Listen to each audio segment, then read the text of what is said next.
You know who it is, the horror flick, Digger Ditch, Super 6, Big Mitch. And I'm kicking in doors with all three O's. And I'm bringing 28 one-on-ones because we Vegas sons. It's the Chronicles. And you in the Meadowlands. Yeah, you in the Metals, man. And you already know what made me. 530. Dude, what that mean? Yeah, desert, baby.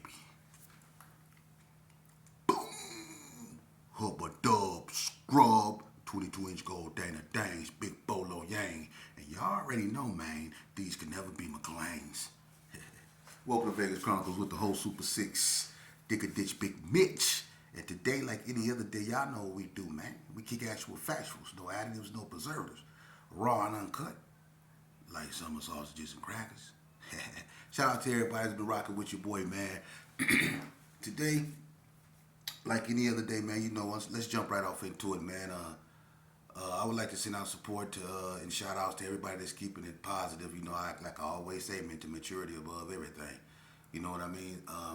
Today I want to talk to y'all about something, man. And somebody asked me a question when it comes to,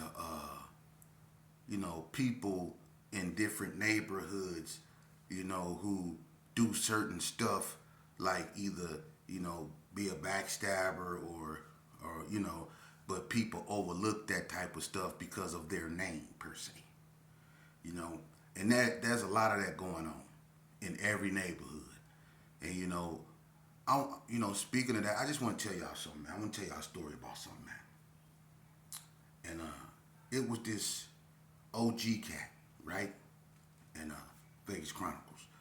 I want to tell y'all a story about this OG cat. He was from GQ. They called him Incredible Blue. All right. What a lot of people don't know about Incredible Blue, Lonzo. He was a very known GQ. The Woods brothers in general, whether it be Lonzo, Shy Baby, who is Pee Wee, Tyrone, or Greg. These were some reputable dudes, man, up out of Northtown, man. Lonzo was really known for playing football. Lonzo was real stocky, swole. He was probably the biggest of all of them. And they were all known for having real big chests.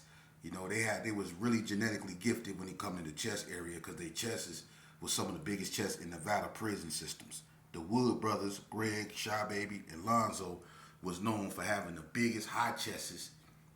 Some of the biggest high chests in Nevada prison system. These dudes was like on swole. I got to get flicks so y'all can see.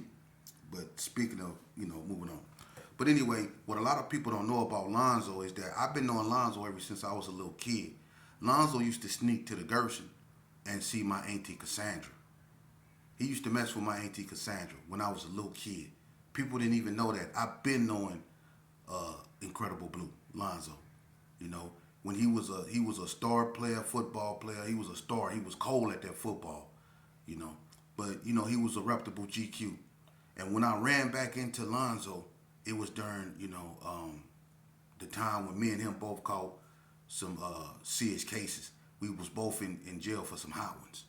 Alright, some dude cut Lonzo across his neck, and Lonzo came back and smoked the dude. You know what I mean? And he was in there, but it was what it was.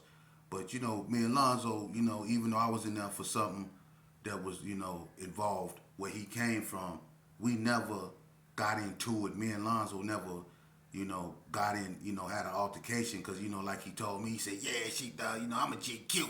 You know what I mean? Those my little homies, the DSCs, they're my little homeboys, but I'm a GQ. You know what I'm saying? And I know your daddy, I know your auntie. I've been knowing you all your life. You know what I'm saying? And you ain't never been dead.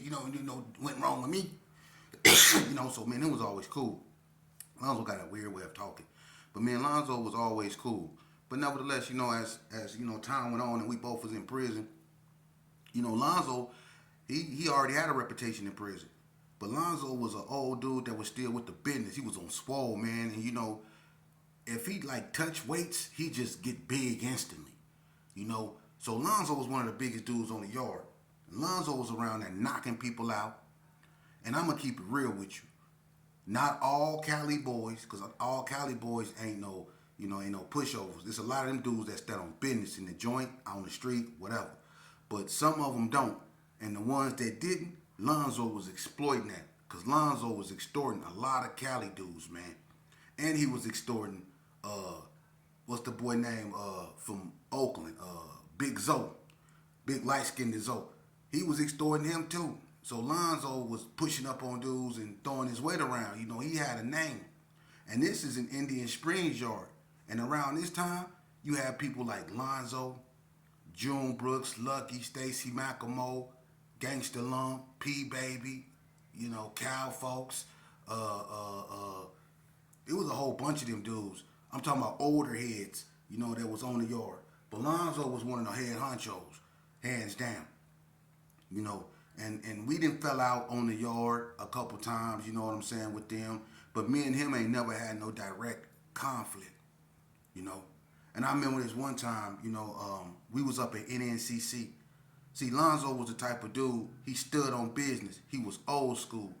And there was this one cat from San Diego named Dre, right? He already got smashed at NSP by the Gersons. But Dre came to NNCC. And Dre was one of them hot-headed Cali boys that thought just, you know, because he was from Cali, he was just hard, you know what I mean? And he get into it with Shy Baby, which is Lonzo's brother, on the basketball court at NNCC. They going back and forth on the basketball court. Lonzo ain't really no basketball player. You know, he'll lift weights and do his thing, but Lonzo used to walk around there with a blue do-rag on, blue sweatshirt, you know what I'm saying? He had a gold tooth in his mouth. He was on swole. He was cool, you know? But Shot Baby was playing basketball, and him and the boy from San Diego get into it. You know, the boy from San Diego, I don't know if he fired on Shot Baby, but something went down. And Lonzo went up in that gym, man. And when I mean Lonzo just started firing on everything from Cali, he was bombing on dudes. If you look like he was from Cali, Lonzo was dropping you and knocking you out behind his brother. And everybody seen that. Lonzo came in that gym and moved a crowd. They call him Incredible Blue for a reason. He came in there and showed out. Yeah, y'all ain't gonna be in here putting y'all hands on my brother, cuz. Y'all got me messed up on GQ. Y'all ain't gonna never be. And he came in there with knocking him out. Swear to God. And then they had this cat from Reno named E, right? He went and stole some Sereno shoes, right? The Serenos finna take flight on the blacks. This up in NNCC, right? I don't know what it is about blacks stealing shoes, man. But these dudes, you know how many wars were started over blacks stealing shoes, man? There was never, ever a war in prison over the Hispanics stealing anything, man. That's the crazy part. The whites or the Hispanics never stole nothing. It's always a brother that caused riots. But they was finna take flight on the blacks, right? Because this cat right here had a gambling problem, the boy E up out of Reno. He had a gambling problem, so he went and took some Sereno shoes. They found out it was him. Him and Terry Washington, right? From Reno. I couldn't stand Terry Washington. Big lip, Lionel Richie looking. Listen, man, this cat, I couldn't stand this cat. He walk around like this. You know, I'm from Reno. You know what I'm saying? I'm from Reno. Y'all already know. You're a straight buster. Blowfish looking at. But anyway, he stole the shoes, they find out, right? So the Hispanics, they about to take flight. You know, so they get the shoes back, but they want something to happen to E.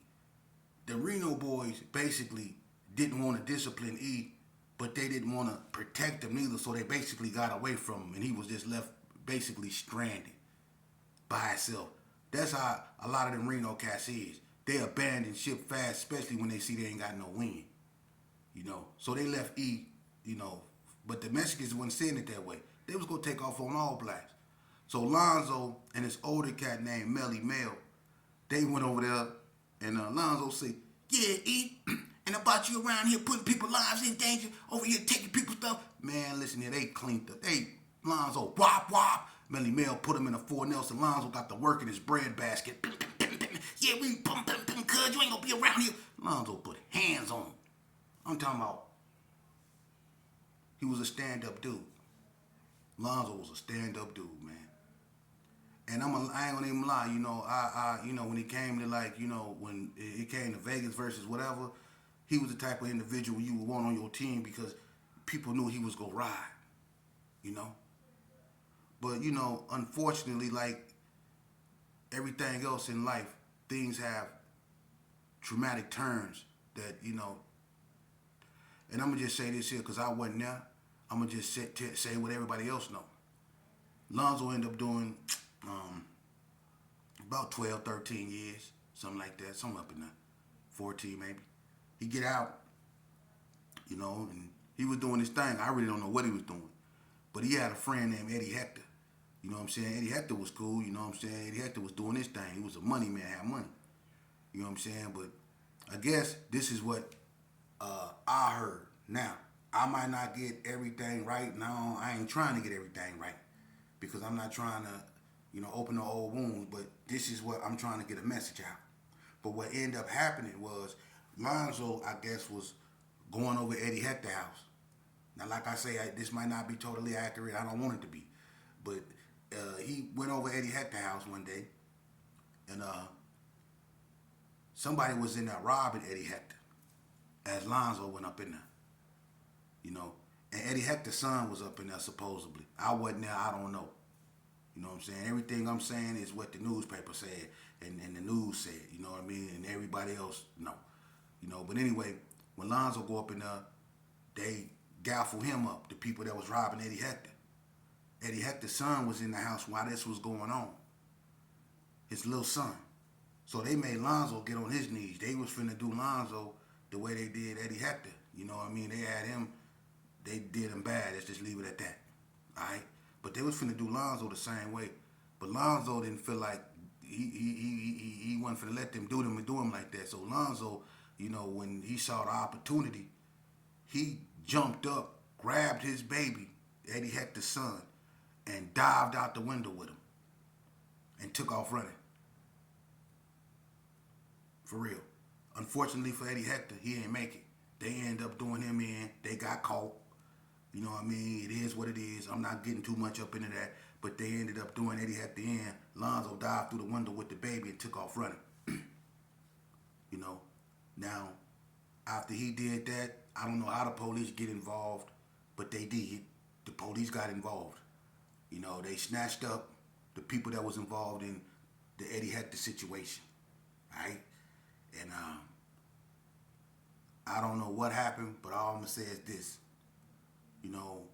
I went back on a violation, and me and Brian McEnroe was in the fish tank together. And all I'm saying is what Brian McEnroe said. And he called me to his door. He said, "Hey, man, guess who I just talked to, man?" I said, "Who?" He said, "Lonzo." I said, "What Lonzo?" Because there's a few Lonzos, He said, Lonzo Woods, Incredible Blue. I said, "What's up?" They call Lonzo Incredible Blue. And he got another name. This the coldest name you can give a man. They call Alonzo Animosity. They call him Animosity. I told you he was a hothead. He'd take flight on you. They call him Animosity. His nickname is either Incredible Blue or Animosity. That's a cold name, huh? Animosity. But anyway, he said, "I just got you talking to him." I said, "Is that right?" See, I had already heard what happened with the situation with Eddie and all that old stuff. So I was like, wow, you know what I'm saying? And he was like, "You ain't gonna believe this, man." I'm like, "What?" And he told me he was on, the PC yard. You know what I mean? And I'm like, "The PC yard?" He was like, "Yeah." So when we went out, to go to the infirmary and stuff like that, or go to the chapel, sometimes you go out and they'll be on the yard, but they'll make them go on their side. You know what I mean? Away from y'all. And sure enough, he was, and we was down there. The fish tank was in Unit 3, and the PC was Unit 4, and he was in Unit 4. And I'm not saying anything other than he was in Unit 4, and Unit 4 is the PC unit, man. So I was like, man, I talked to Lonzo. Like, what's happening, because this is a big old duty for Roaches, and, Lonzo said that was his friend, and I left it at that, man. That really ain't none of my business. All I'm saying is that as ferocious as a guy was, as much as a name that a person can have, anything can happen. And I'm not gonna never say nothing bad about Alonzo, man. Cause to me, I wasn't there. I wasn't there when that happened. I ain't got nothing to do with me. But I know the Alonzo that I did time with, and I know the Alonzo that I grew up with, and that Alonzo right there was an A1A stump down rider. I don't care what nobody say. That's on them. This is how I feel. Alonzo was a real one to me. I don't care. He felt a certain way about that man to where he felt he needed to do whatever he needed to do. That's the decision he made. That's on him. But my thing is this right here. As far as my opinion of him is, he was a stomp down rider. I always had love for Lonzo. I always had love for Shy Baby. I always had love for Tyrone, and I always had love for Greg. You know, and I'm always had love for them. I don't care. I'm not no crowd follower. I don't care what nobody say. He was a real one to me, man. And he just felt a certain way about that dude. You know, some people, man, I mean, if a person, you can say whatever you want to say, but you can't dictate how a person feel about another individual. If he felt how he felt how he felt. I'm not gonna question nothing he do. That's how he felt. All I'm gonna say is from what I witnessed growing up and what I witnessed up in that hoop scout, that man was about that life. He was about that business. He stood on business. And when it came to being a GQ and when it came to representing that North, he stood on business. And everybody knew that. You can't take that from that man. I don't care what nobody say. You can't take that from that man. You ain't gotta like whatever, but you can't take that from that man. And Lonzo is no longer with us no more. You see? He rest in peace. So is Shy Baby. These is legends that's no longer here. Some people don't even know of him. But these is legends that's no longer here. But I don't talk about them and I don't point out what, you know, Lonzo was supposed to have done because it's so many people that was doing that on the street. They was doing that on the street that wasn't even caught up in half the stuff that he was caught up in, but was doing it just on GP, reputables that was out here. And I'm not gonna talk about nobody else's hood. Cause that ain't none of my business. But everybody know. You know. Where I come from, it was all over in there, man. Come on, man. And some dudes got passes, and people knew that they were foul, but they got passes because of who they were. Because some people will do this here. And do this here just as fast. And you ain't got to point out no names, but it goes on. It goes on. I done been in the hoop scout with homeboys who had paperwork on each other. They had paperwork on each other. And was telling people to read it to see who told the most. And they both told. But they on the yard together, and they didn't have a few fights against each other. And they got this stacks of paperwork on one another. Talking about he told on me, and they told on each other. And it's the cold thing. And I ain't gonna even put nothing out there. But one dude, one dude was doing this so much, he even told on his own daddy. He told on his own daddy. For real. And did nobody do nothing to him because of who his daddy was.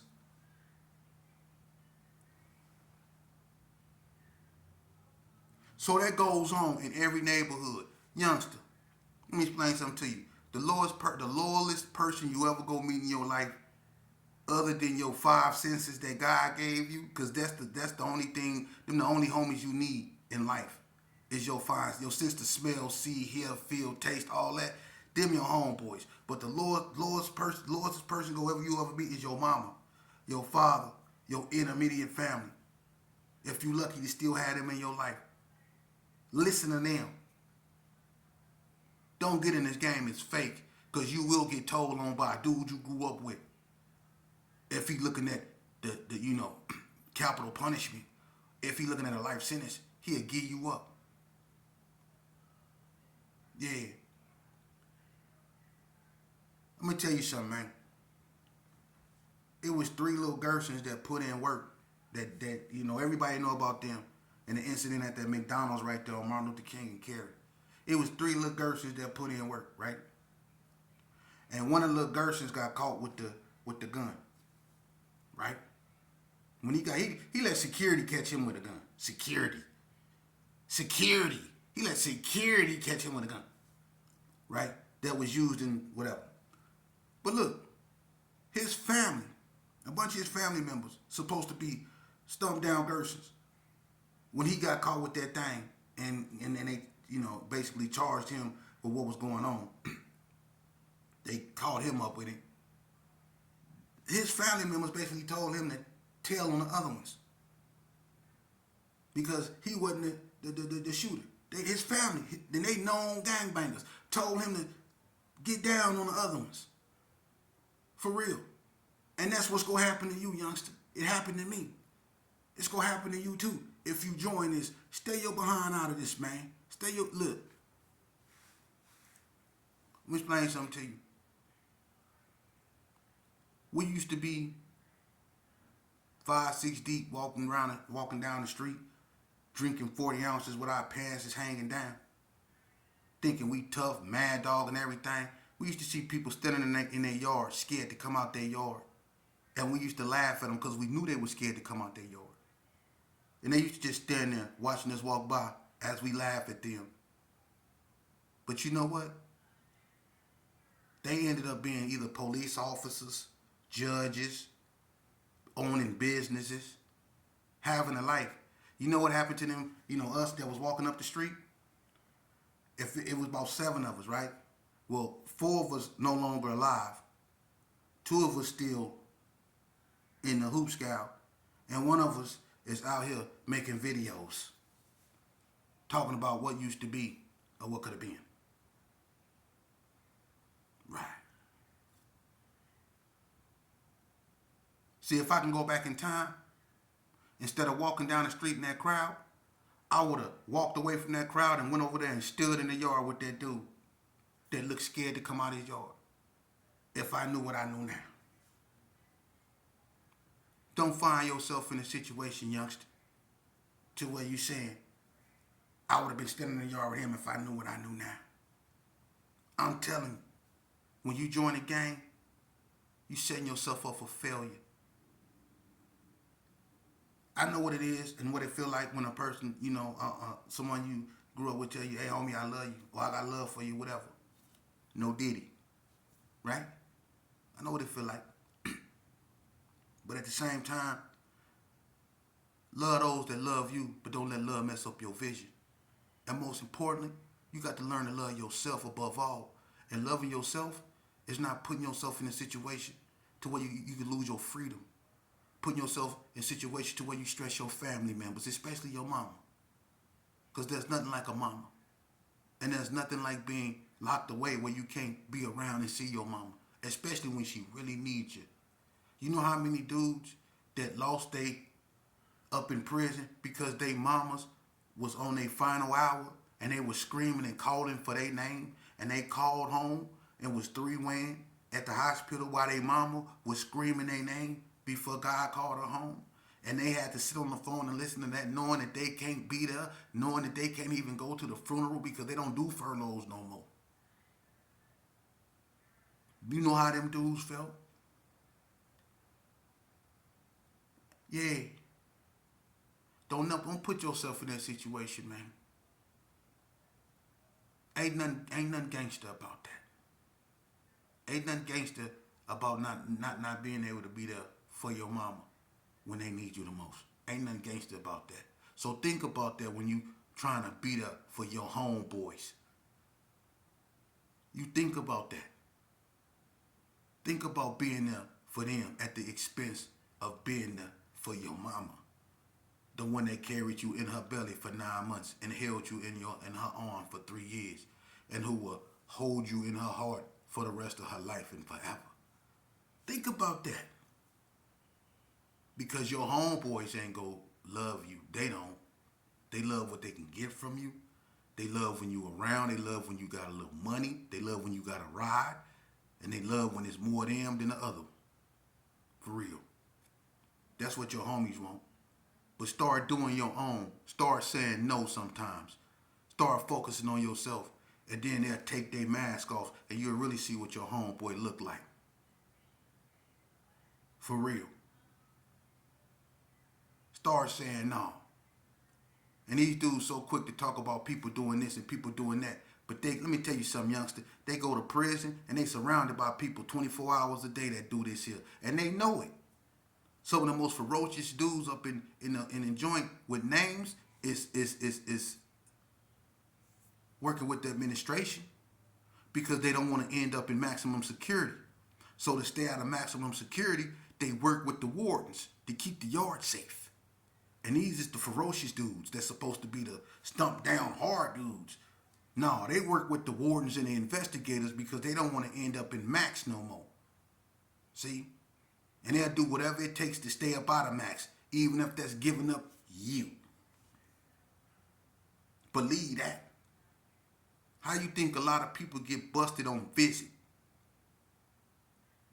Yeah, they homeboys set them up because they don't be looking out for them. When you don't look out for your homeboy in prison, and next thing you know, you and your girl getting ran up on in the visiting room when you trying to make a move, it's because your homeboy sent them because you wasn't sharing enough. They was jealous because you was having it. And even when you share with your homeboys, the fact that you got more than them and your time is more comfortable than them, they'll still give you up. Because they'd rather y'all all be miserable just because they miserable. For real. They'd rather y'all all be miserable.